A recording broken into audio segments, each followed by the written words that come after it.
નમસ્કાર ખેડૂત મિત્રો, સ્વાગત છે તમારું ખેડૂત પરિચય યુટ્યુબ ચેનલમાં। આજે તારીખ 15 જૂન 2024 ને આજની સવારની હવામાન અપડેટની અંદર માહિતી મેળવીએ તો ગુજરાતમાં આજે ભારે વરસાદને લઈને આગાહી, બપોર બાદ કયા કયા વિસ્તારની અંદર ભારે વરસાદની સંભાવના છે તેની સંપૂર્ણ માહિતી મેળવીશું। ગાજવીજ સાથે તોફાની વરસાદ સૌરાષ્ટ્ર અને દક્ષિણ ગુજરાતમાં પડી શકે છે, તો જિલ્લા વાઇઝ માહિતી મેળવશું। ચેનલમાં નવા હોય તો ચેનલને સબસ્ક્રાઇબ કરી નાખજો અને વિડીયોને લાઈક આપીને શેર કરી દેજો। ગુજરાતની અંદર ગઈકાલના રોજમાં ભારે વરસાદ નોંધાયો તો સૌરાષ્ટ્રની અંદર ધોધમાર વરસાદ પણ વરસી ચૂક્યો હતો। હવે ગુજરાતની અંદર આજે વરસાદની માત્રા અને વિસ્તારમાં ખૂબ મોટો વધારો થઈ શકે છે। આજે પણ ગુજરાતની અંદર ભારે વરસાદની સંભાવનાઓ દેખાઈ રહી છે।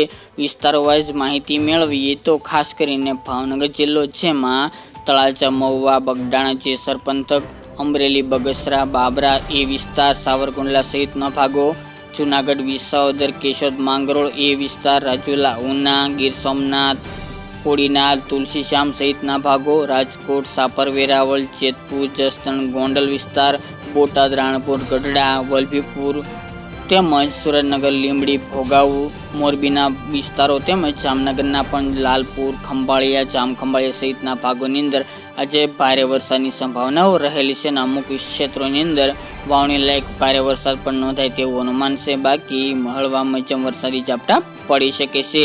તે સિવાય દક્ષિણ ગુજરાતના વિસ્તારોની વાત કરવામાં આવે તો સુરત, વલસાડ, વાપી, કપરાડા, વાની, સાપુતારા, ડાંગ, આહવા, પૂર્વ ચંકલેશ્વર, નર્મદા, ડેડિયાપાડા, ઉમરપાડા સહિતના ભાગો, દાહોદ, ગોધરાના એકાદ બે વિસ્તાર તેમજ મધ્ય ગુજરાતના પણ એકાદ બે વિસ્તારની અંદર વરસાદી માહોલ આજે જોવા મળી શકે છે।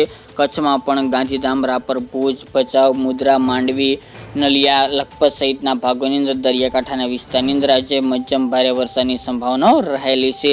તો ગઈકાલની જેમ આજે પણ બપોર બાદ ગુજરાતની અંદર ભારે વરસાદ નોંધાઈ શકે છે। આજે પણ નદીઓમાં પૂર આવે તેવી પણ સંભાવના રહેલી છે, કારણ કે આજથી ગુજરાતમાં વરસાદી માહોલ જોવા મળશે। જામ છે, હાલ તો ચોમાસાનો વરસાદ નહીં જોવા મળે, પરંતુ અરબી સમુદ્રમાં હલચલ જોવા મળી રહી છે, જેના કારણે ગુજરાતની અંદર અત્યારે વરસાદી માહોલ જોવા મળી રહી છે। ચોમાસું હાલ તો સ્થિર જોવા મળી રહ્યું છે। આગામી સપ્તાહ એટલે કે 20 તારીખ બાદ સક્રિય થઈને આગળ વધે તેવી સંભાવના છે અને 5 થી 6 દિવસની અંદર ગુજરાતના મોટાભાગના વિસ્તારને ચોમાસું આવરી લે તેવું પણ અનુમાન રહેલું છે। 20 થી 25 તારીખ દરમિયાન પણ ગુજરાતની અંદર ભારે વરસાદ નોંધાઈ શકે છે, જેમાં ગુજરાતના મોટાભાગના વિસ્તારનો સમાવેશ જોવા મળી રહ્યો છે।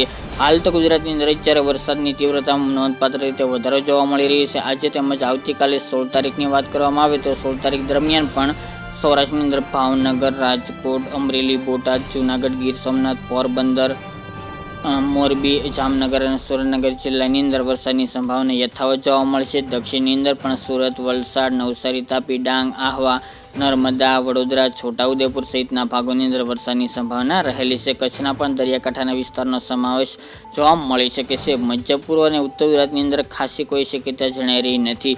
ત્યાં હાલ તો ચોમાસું આગળ વધે ત્યારબાદ ત્યાં વરસાદની સંભાવનાઓ દેખાઈ રહી છે, પરંતુ કોઈ ખેડૂત ભાઈને ડરવાની જરૂર નથી। વાવણી લાયક વરસાદ તમામ વિસ્તારની અંદર આગામી દિવસોમાં જોવા મળી શકે છે। બાકી આજની સવારની અપડેટ માટે આટલું જ। ફરી એક નવા વિડીયો સાથે મળીશું।